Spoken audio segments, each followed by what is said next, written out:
شهر رمضان الذي أنزل فيه القرآن. السلام عليكم ورحمة الله وبركاته.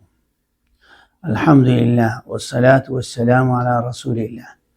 قال رسول الله صلى الله عليه وسلم: تسحروا فإن في السحور برکہ۔ امام بخاری مسلم نے یہ روایت بیان کی ہے۔ آپ کے سامنے چند روزے کے آداب اور اس کے تقاضے سامنے رکھ رہا ہوں تاکہ ہمیں روزے کے جو فوائد ہیں وہ پوری طرح اس سے فیضیاب ہوں۔ ایک اہم ترین عبادت ہے، اس کے آداب کو ملحوظ نہیں رکھیں تو پھر روزے کی جو افادیت ہیں، فضیلت ہیں، وہ ہمارے ہاتھوں سے چلی جائے گی۔ اسلام دین فطرت ہے، لوگوں کے منفعت کی خاطر اللہ نے تمام عبادات کو فرض کیا گیا ہے۔ اس کا مقصد یہ نہیں انسان کو کمزور کیا جائے، صحت کو بگاڑ دیا جائے، تو صحت کا ملحوظ رکھا گیا ہے۔ پہلے زمانے میں رات کو افطار کے ٹائم پر کھاتے تھے، پھر دوبارہ سحری کا سسٹم نہیں تھا، تو اسلام نے ہمارے لیے آسانی کر دی کہ ہمارے یہود کے درمیان سحری ہے، تو سحری کر لینا چاہیے۔ سحری کو آخری ساعات میں کر لے تو زیادہ بہتر ہے، آدھی رات کے بعد طلوع فجر کے قریب کر لو تو زیادہ بہتر ہے۔ اللہ کے نبی نے فرمایا تسحروا، سحری کیا کرو، فإن فی السحور برکہ، سحری میں برکت ہے۔ آپ چند کھجوروں سے کر لو، یا پانی پی کے کر لو، یا کچھ غذائیں لے کے کر لو، چند لقمے لے لو، تو یہ آپ کے لیے دن کا روزہ آسان ہوگا، آپ کی صحت بگڑنے سے مضبوط ہوں گے، آپ کے جسم صحت مند رہیں گے، روزہ کو قائم رکھنا آپ کے لیے آسان ہو جائے گا۔ دوسرا، روزے کا تقاضا یہ ہے کہ طلوع فجر تک کھا پی سکتے ہیں۔ ہر چیز کا ٹائم ہے، جب تک چاند نظر نہیں آئے روزہ نہیں رکھ سکتے، جب تک چاند نظر نہیں آئے ہم عید الفطر نہیں کر سکتے، تو اسی طرح جب تک فجر طلوع نہیں ہوتا، واضح نہیں ہوتا، تب تک کھا پی سکتے ہیں۔ اور جب اللہ کا قرآن کریم کی آیت ہے وَكُلُوا وَاشْرَبُوا حَتَّى يَتَبَيَّنَ لَكُمُ الْخَيْطُ الْأَبْيَضُ مِنَ الْخَيْطِ الْأَسْوَدِ۔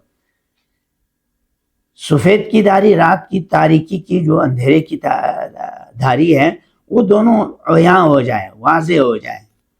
مشرقی حصے میں چمک دمک واضح ہو جاتا ہے، جبکہ مغربی حصہ بالکل اندھیرا ہوتا ہے، تو یہ طلوع فجر کی نشانی، اس وقت تک کھا پی سکتے ہیں، اور احتیاطاً پہلے سے روک لینا کوئی ضروری نہیں۔ اسی طرح افطار، سورج یقین ہو جائے کہ غروب ہو گیا ہے، اب اس کے بعد بطور احتیاط رات دیر تک رہنا یہ مناسب نہیں ہے۔ سورج کا غروب ہونا ضروری ہے، اس سے پہلے اگر کھا لے تو روزہ باطل ہو جاتا ہے۔ لہٰذا روزے کا خاص خیال رکھا جائے، یقین ہو جائے آپ جس جگہ پر ہے وہاں پر سورج غروب ہو گیا۔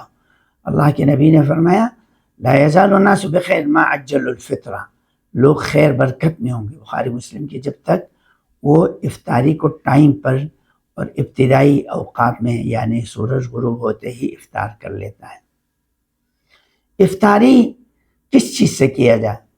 اللہ کے نبی صلی اللہ علیہ وسلم رطب، کھجی، جو تازہ تازہ کھجور آتا ہے مارکیٹ میں، اس سے آپ افطار کرنے کو پسند فرماتے تھے۔ یہ نہ ملے تو آپ تازہ پکا ہوا کھجور سے افطار کرتے تھے، یہ بھی نہ ملے تو آپ پانی پی لیا کرتے تھے، تو یہ افطاری ہے۔ اگرچہ یہ حدیث جس میں کھجور کا پانی کا ذکر اس پر اعتراض ہوا، لیکن حسن درجے کی حدیث ہے انشاءاللہ۔ افطاری سے پہلے آخری ساعات میں دعا کرنا، اس میں کئی ایک حدیثیں ہیں لیکن اعتراضات سے خالی نہیں ہے، بعض حدیث کمزور بھی۔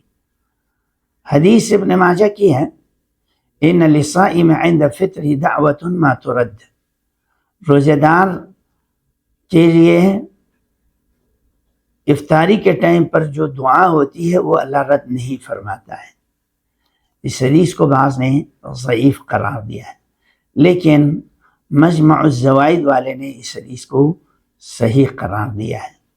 بات یہ ہے انسان جب نماز کے آخری ساعات میں ہو تو اس کی دعا قبول ہوتی ہے، اور حج کی حالت میں ہو، روزے کی حالت میں ہو، وہ اللہ کے اطاعت میں ہے، فرمان برداری میں ہے، تلاوت کرنے کے بعد ہے، تو یہ کچھ ایسے ساعات ہیں جس میں اللہ کی عبادت بندگی کے آخری مراحل کی طرف ہے، اور یہاں جہنم سے لوگوں کو آزاد کرنے کی جو ٹائمنگ ہے، روزانہ اللہ لوگوں کو جہنم سے آزاد کرا دیتا ہے، تو یہ مقبولیت کے ساعات ہیں، دعا کر لیا جائے تو اچھی بات ہے۔ ایک روایت یوں بھی ہے، 3 آدمیوں کی دعاؤں کو رد نہیں کرتا: الصائم حتی یفطر، روزہ دار جب تک روزے سے ہوتا ہے، اور امام عادل اور مظلوم۔ حدیث سند کے اعتبار سے قطرے کمزور ہے، لیکن دوسری روایتوں کے اندر یہ ثابت ہے امام عادل کی دعا قبول ہوتی ہے، ظالم ظلم کرے تو مظلوم اور اللہ کے درمیان کوئی رکاوٹ ہی نہیں ہوتا ہے۔ اسی طرح والد کی دعا اولاد کے لیے، تو یہ حدیثیں کچھ صحیح حدیثیں بھی ہیں اس بارے میں، اگرچہ روزے کا جس میں ذکر ہے اس پر قدر کلام کے علماء نے امام ترمذی کی اس روایت کو ضعیف بھی قرار دیا، بعض نے اس کو حسن درجے بولا ہے۔ روزے کی حالت میں کچھ چیزیں شریعت نے اخلاق کے خلاف قرار دیا ہے اور اس کے آداب کے منافی قرار دیا ہے، کیونکہ یہ عبادت ہے، اللہ کے قربت کا ذریعہ ہے۔ اپنے نفس کو بالکل پاک صاف کرنا چاہیے، خیر برکات کی طرف رکھنا چاہیے۔ ہر وہ اعمال جو غیر اخلاقی ہیں، غیر اسلامی ہیں، غیر انسانی ہے، اس سے اجتناب کرنا چاہیے۔ صرف جناب بھوک پیاس برداشت کرنے نہ کافی نہیں، اسی لیے اللہ کے نبی نے آداب میں سے یوں فرمایا: لیس الصیام من الاکل والشرب، صرف کھانے پینے کو روکنا صرف روزہ نہیں، بلکہ وَإِنَّمَا الصِّيَامُ مِنَ اللَّغْوِ وَالرَّفَثِ فَإِنْ سَابَّكَ أَحَدٌ أَوْ جَهَلَ عَلَيْكَ فَقُلْ إِنِّي صَائِمٌ إِنِّي صَائِمٌ۔ کوئی آپ سے لغو باتیں، بیہودہ باتیں کہیں، آپ سے لڑائی جھگڑا کریں، آپ سے گالم گلوچ کر لیں، آپ سے جہالت پر اتر آئے، تو آپ اس کو جواب نہیں دینا، بول دینا بھائی میں روزے سے سوں۔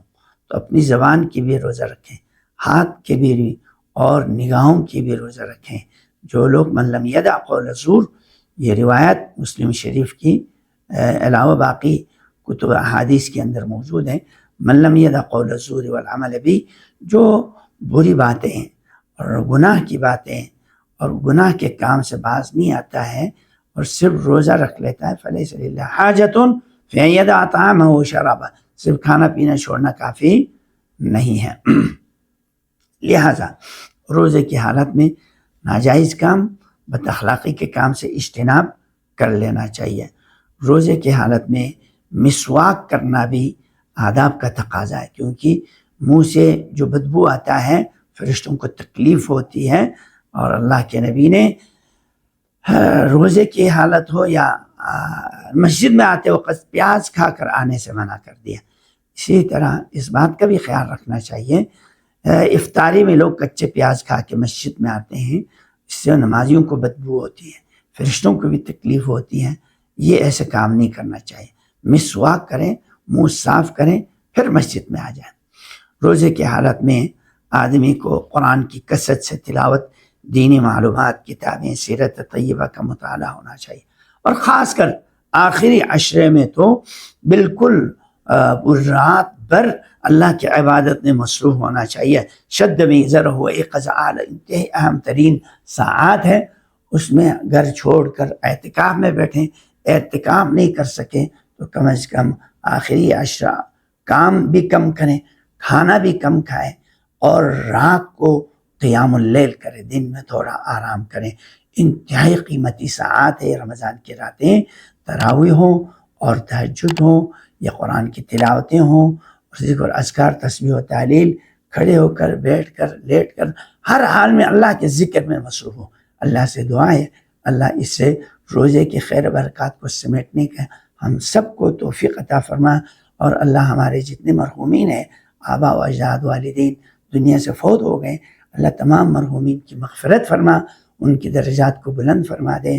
اللہ ہم کو، ہمارے بیوی بچوں کو، دوست احباب کو، تمام مسلمانوں کو روزے کے آداب ملحوظ رکھنے کی توفیق عطا فرما، زیادہ زیادہ نیکیاں کرنے، اللہ اس کو مقبولیت کے درجے پر پہنچا دے۔